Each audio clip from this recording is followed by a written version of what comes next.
This video shows how to fix blue screen errors on the ASUS Vivobook S15 with easy-to-follow troubleshooting steps.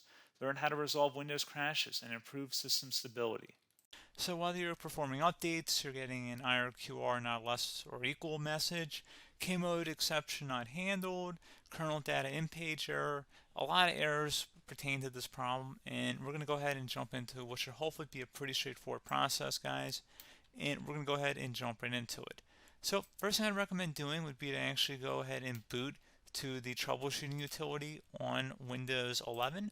So if you do a hard power off 3 times in a row, Windows should automatically attempt to launch the starter prepare utility. And if it doesn't find anything, it will give you the option to select advanced settings, in which case it will take you to a screen that looks like this. Now, if it does not take you to a screen that looks like this or you're unable to get to that, you can also download the Windows 10 Media Creation Utility, or Windows 11. They probably will make a creation utility for Windows 11 at some point. And it doesn't really matter. You can actually run the Windows 10 utility on Windows 11 as far as I'm aware. And you should be able to run the troubleshooting utilities built in within it. So you just would go ahead and download it to an ISO file and then burn it to a DVD or USB. It'd have to be about 4 gigabytes or more. It couldn't be a small USB flash drive, and it couldn't be a CD. It'd have to be a DVD. And then you'd boot your computer from it. So depending on the computer manufacturer, you'd have to tap a different key on your keyboard in order to launch that menu, in order to select what boot drive you want to go off of. So it could be anything between the escape key, F2, F8, F12, for example. And those are the function keys on the top of your keyboard. So you may have to just do a little bit of trial and error. Shouldn't take you more than a couple minutes. Googling it would probably be best before you even begin. But anyway, we're ready to go ahead and jump right into it. So we're on the choose an option page. So these will look very similar whether you're booting from it directly within Windows itself, or if you're plugged in a USB flash drive with the media creation utility installed and you selected the recovery option.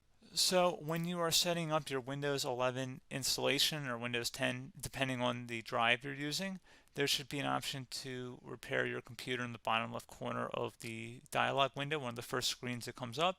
You go ahead and select that, and then it would take you to a troubleshooting screen like you see here. And you want to go ahead and select troubleshoot, reset your PC, or see advanced options. And then there are going to be a whole bunch of options in here that we're going to explore in today's video. The first one, we're going to actually go underneath advanced options and then select startup prepare, fix problems that keep Windows from loading. So go ahead and select that first.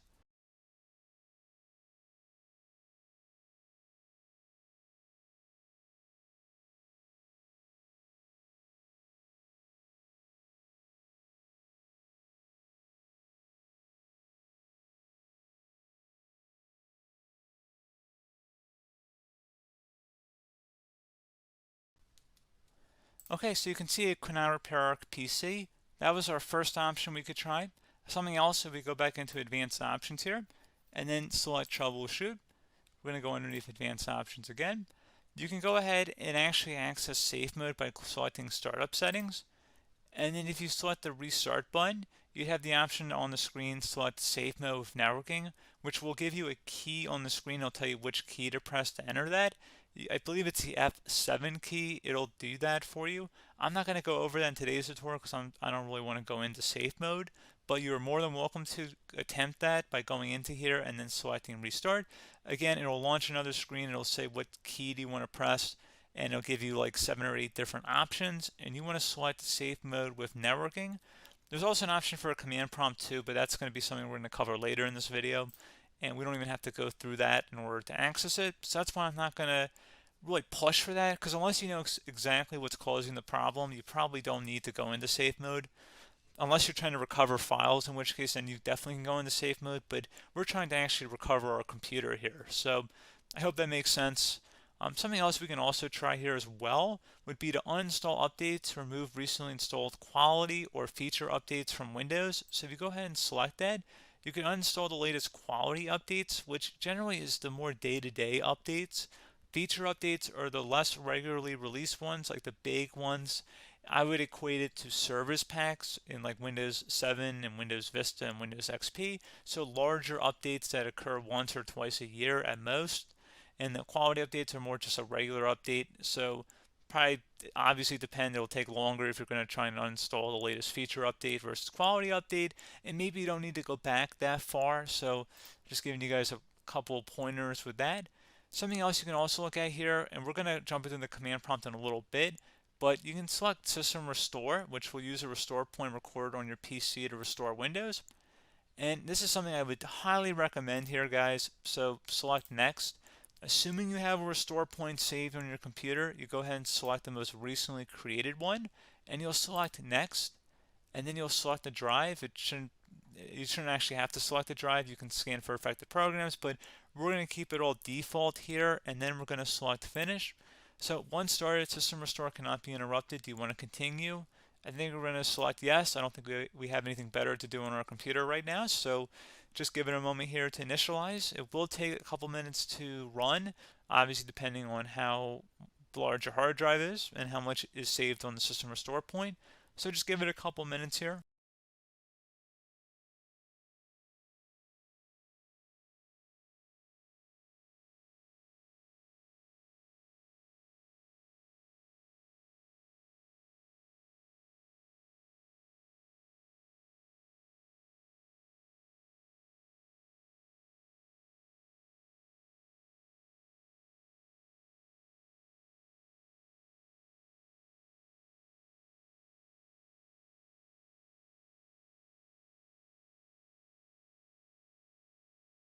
Okay, so you can see System Restore completed successfully. The system has been restored. Your documents have not been affected. Click the Restart button to restart your computer. Go ahead and select Restart.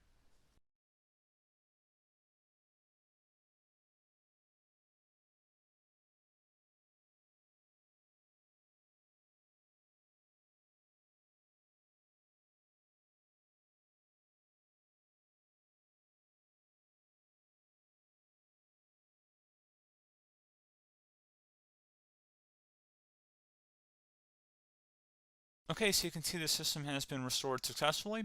We're going to go over a couple different methods in addition to that if that did not work. So I'm just going to pause the video and we're going to start back on the recovery screen that we started with. Okay, so a couple other things we can try here too. If you go back into troubleshoot, you can select reset your PC, while you choose to keep or remove your personal files and then reinstalls Windows.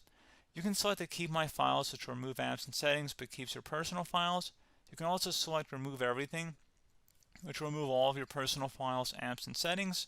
So this is more of a factory reset, the second option here. First option, it should not delete all of your personal files. However, it will pretty much clear most of your programs. And keep in mind, there's no guarantee that your information, number one, is even still available and easily recoverable on your computer to the point that you actually would be able to recover anything.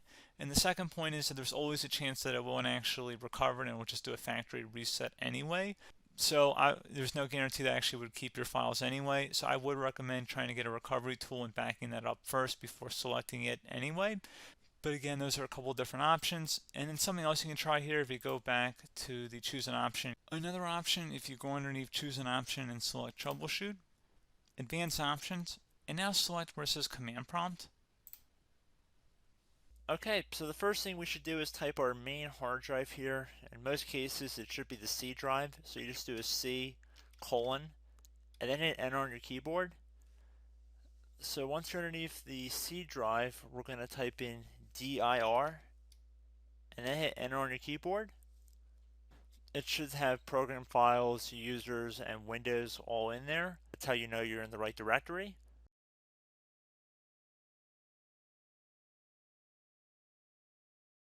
In some cases, it might be the D drive as well, so just keep that in mind.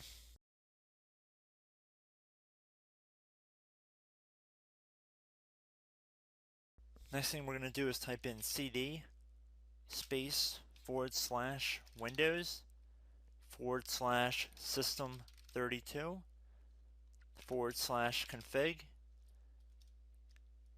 and then you're going to hit enter on your keyboard.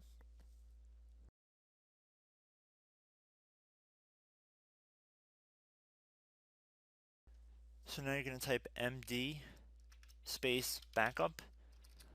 If you've seen other tutorials, it might also say to put down md backup. That's because the backup name is pretty common when you want to back something up. So you can name this whatever you want, doesn't have to be backup. So if you've already made a backup folder in the past, you could do backup 1, for example.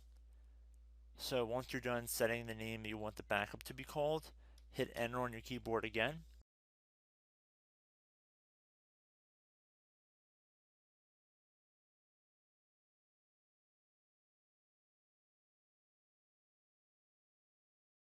At this point, you want to type copy, C-O-P-Y, space.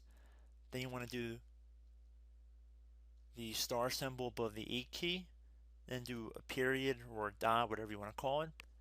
Then another star sign, and then another space, and then type backup, and then hit enter on your keyboard.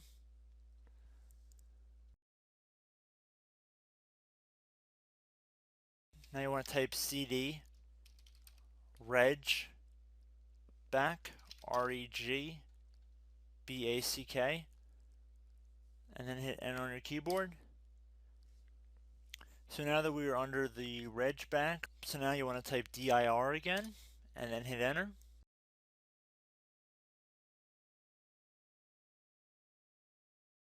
So now at this point we're going to type copy again. So copy, space, star sign, dot, another star sign, space, and then 2 dots. So we're going to type copy, space, star sign, dot, sign, star sign, dot, dot, and then hit enter on your keyboard again. So for overwrite, you want to overwrite all. So type A on your keyboard, so capital A, and then hit enter on your keyboard.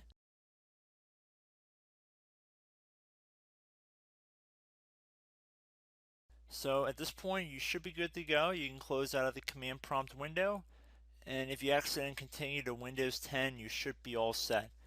So I hope one of these 3 or 4 different methods we went through in this tutorial helped you guys out. Again, I'm not sure if you guys heard me earlier, but try to go back into your safe mode if possible and uninstall any programs you know might be conflicting with the Windows startup if you can get into safe mode. So just keep that in mind. Something very simple like that could be blocking up everything. So again, I hope this tutorial helped you guys out, and I will catch you in the next tutorial. Goodbye.